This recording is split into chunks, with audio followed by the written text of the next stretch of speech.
Distinguidos amigos, damas y caballeros, es nuevamente un honor estar aquí en su país.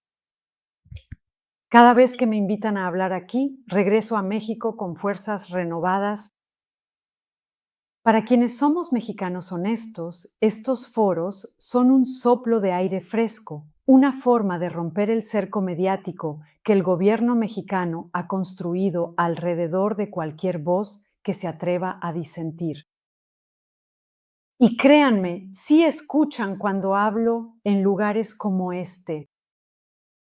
Lo sé porque la presidenta de México ha hecho un hábito atacarme cada vez que regreso de Estados Unidos.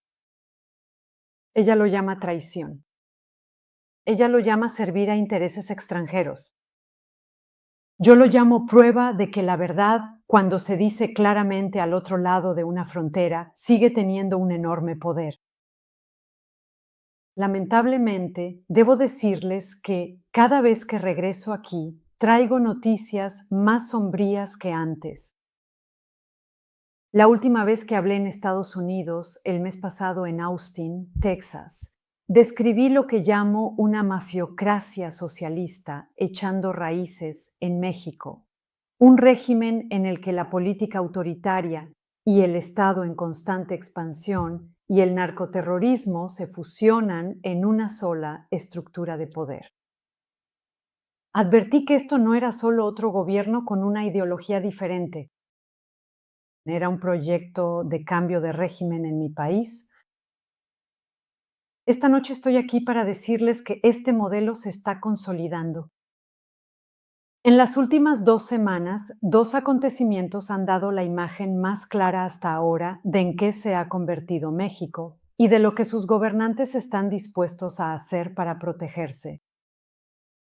El primero es el caso de Sinaloa, donde un gobernador en funciones del partido gobernante fue acusado por el Departamento de Justicia de los Estados Unidos por cargos de narcotráfico hacia su país, junto con 9 colaboradores cercanos. El gobierno mexicano no respondió como un Estado comprometido con el Estado de Derecho.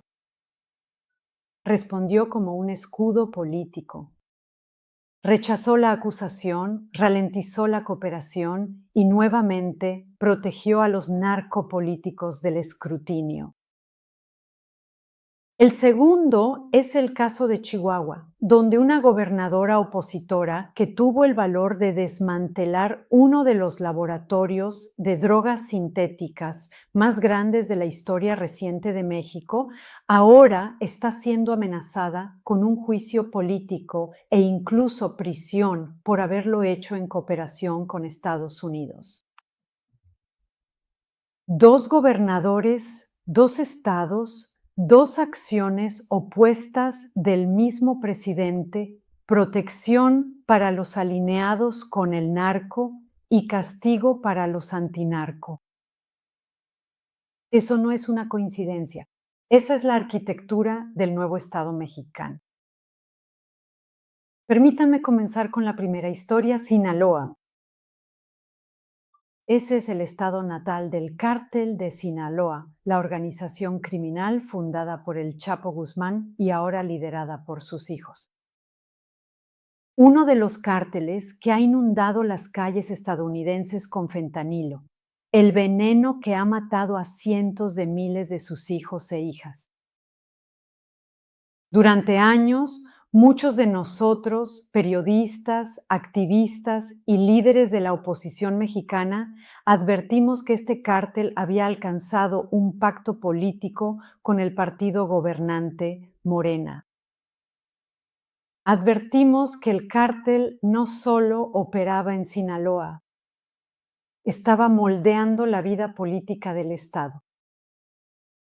Había informes documentados de la participación del cártel en las elecciones, sicarios secuestrando operadores políticos de la oposición, robando urnas, intimidando a los votantes y ordenando a la policía estatal que no interviniera.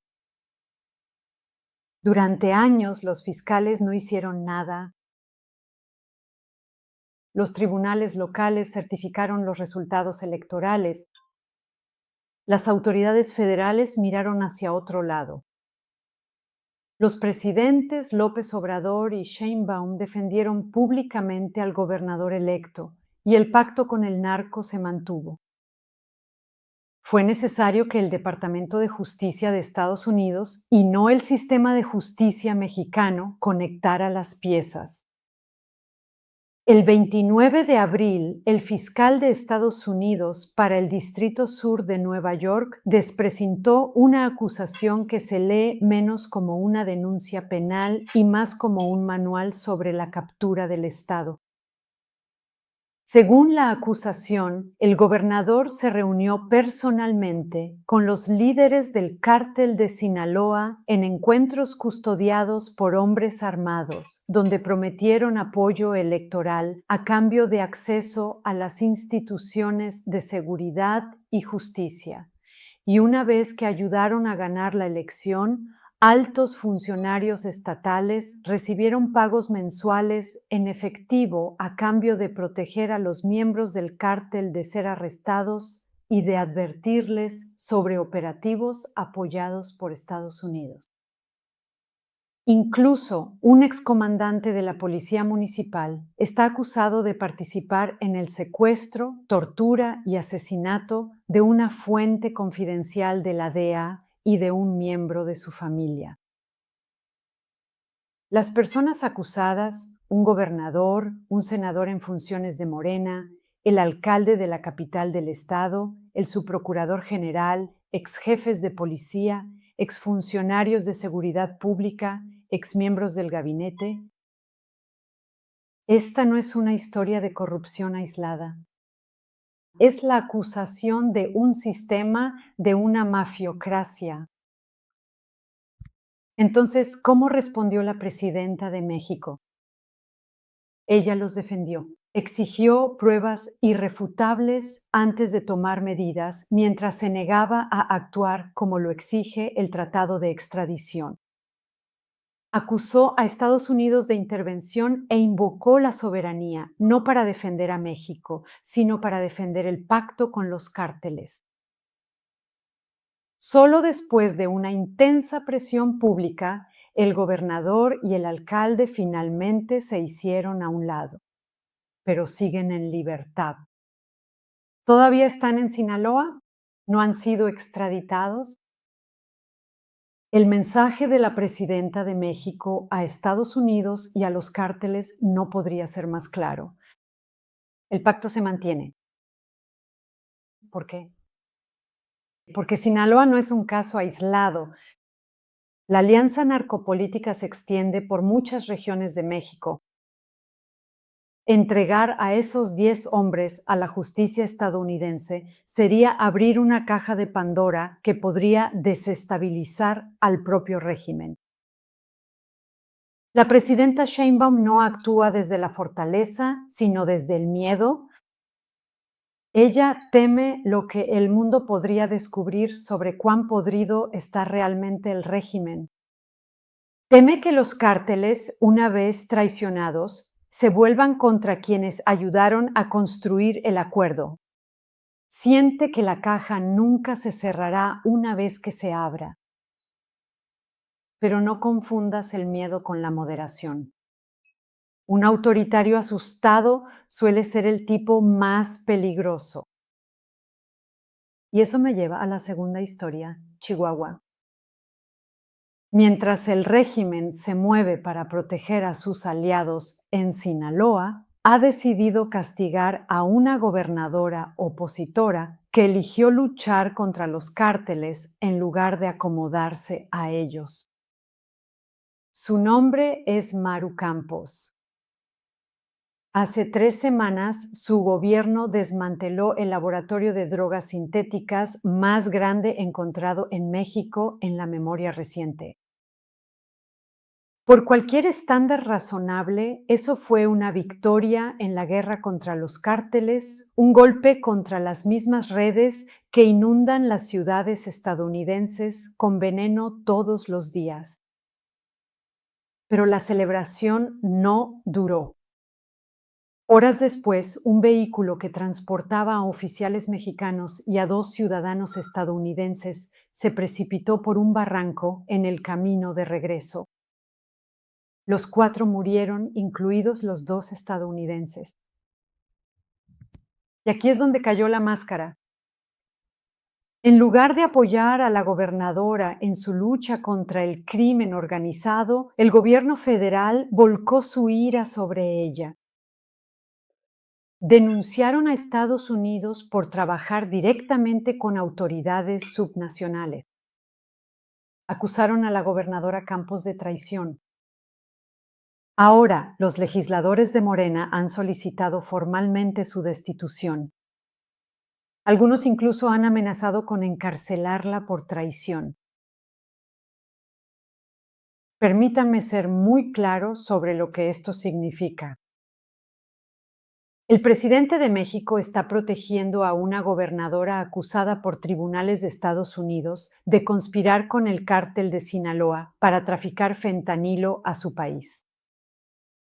Al mismo tiempo, está actuando en contra de una gobernadora que en realidad destruyó un laboratorio de fentanilo con apoyo de Estados Unidos. Esa es la inversión moral del Estado mexicano. Así es como se ve la justicia asimétrica bajo un régimen narco. El tema principal es el principio, el tema es la proporcionalidad, el tema son las prioridades.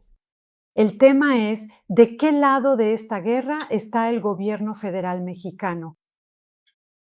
¿Están con las fuerzas del orden o con el cártel? Claramente la presidenta Sheinbaum y su partido están alineados con los cárteles. Lo que he descrito no es una serie de escándalos. Es el orden político emergente de un país de 130 millones de personas que comparte 3.200 kilómetros de frontera con ustedes, que es su mayor socio comercial y que se encuentra en el corazón geográfico y económico de América del Norte. Un nuevo régimen con 3 componentes peligrosos. Primero, la captura del Estado por organizaciones criminales. No es infiltración, es captura. Los cárteles ya no solo sobornan a funcionarios públicos, ahora los colocan en el poder. No negocian con la policía, la dirigen. Segundo, el desmantelamiento sistemático de los controles institucionales. Una reforma judicial que reemplazó a jueces federales independientes por jueces electos, incluyendo a exabogados defensores de cárteles. Leyes que criminalizan la crítica y el uso de la justicia como arma contra miembros de la oposición. Y tercero, una alianza ideológica con el eje autoritario internacional. El gobierno actual de México se ha alineado política y retóricamente con La Habana, Caracas y cada vez más con Moscú y Pekín. Y como muestran los 2 casos que he descrito, ahora existe un discurso antiestadounidense cada vez más agresivo dentro de Morena contra cualquiera que se atreva a hablar con ustedes o cooperar con ustedes. Y para quienes nos oponemos a este régimen, enfrentamos una doble amenaza por parte de los cárteles y de sus aliados en el gobierno. Solo el año pasado, más de 40 candidatos a cargos públicos fueron asesinados en México, la mayoría de ellos aspirantes a alcaldes, la mayoría en regiones donde los cárteles ya habían decidido quiénes podrían gobernar. Carlos Manso, un valiente alcalde que se enfrentó al cártel y a políticos corruptos, fue ejecutado en público frente a su familia. Pero lo que más quiero que escuchen esta noche es esto: todavía hay esperanza. Millones de mexicanos están exhaustos de este narcoestado. Las madres de los desaparecidos caminan por nuestras calles exigiendo justicia. Periodistas independientes, asumiendo enormes riesgos personales, siguen publicando. Existen funcionarios locales honestos. Las organizaciones cívicas aún respiran. La oposición aún no ha sido eliminada. Por primera vez en mucho tiempo, el miedo está empezando a cambiar de bando. Por primera vez, los políticos que se fusionaron con los cárteles, que se creían intocables, ahora se preguntan si pasarán el resto de sus vidas en una prisión en Estados Unidos. Por primera vez, la verdad ha encontrado un camino. Para los mexicanos, la elección se está volviendo cada vez más clara. Un México de gente decente, trabajadora y con principios, y otro México de los corruptos, los violentos y los narcopolíticos impunes. Esta es nuestra batalla generacional. Es una batalla moral, una batalla entre el bien y el mal. Es una batalla que solo los mexicanos pueden ganar en última instancia, pero no podemos ganarla solos. A mis amigos estadounidenses les pido 3 cosas. Primero, hablen con claridad sobre la naturaleza del régimen con el que están tratando. Este no es un gobierno democrático normal con el que simplemente no están de acuerdo. Es un proyecto autoritario que ha capturado partes significativas del Estado mexicano, desmantela los controles institucionales y se alinea con terroristas y poderes antiestadounidenses. Nombrar las cosas con precisión es el primer paso para enfrentarlas. En segundo lugar, sigan utilizando las herramientas legales a su disposición dentro de los límites de los tratados y acuerdos bilaterales para llevar a los narcopolíticos mexicanos ante la justicia. En las condiciones actuales, solo Estados Unidos puede procesar de manera creíble a quienes colaboran con los cárteles en México. La acusación contra Rocha no debe ser el final, debe ser el comienzo. En tercer lugar, no nos abandonen a los mexicanos que seguimos luchando. Periodistas independientes, organizaciones de víctimas, funcionarios locales honestos, gobernadores como Maru Campos, que eligieron el valiente camino de hacer lo correcto bajo una enorme presión.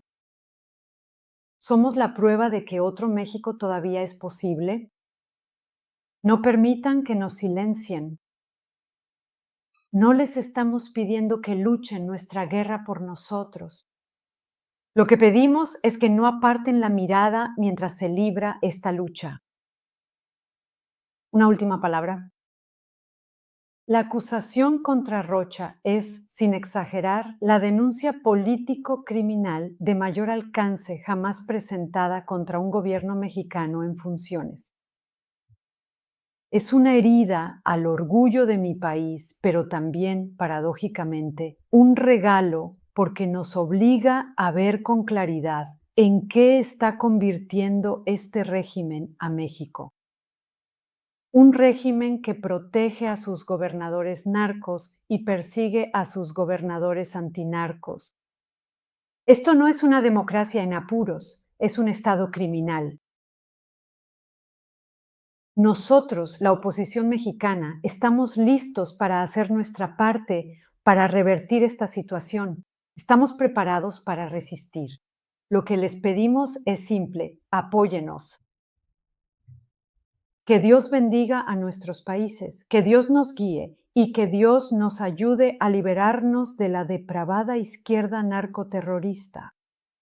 Muchas gracias.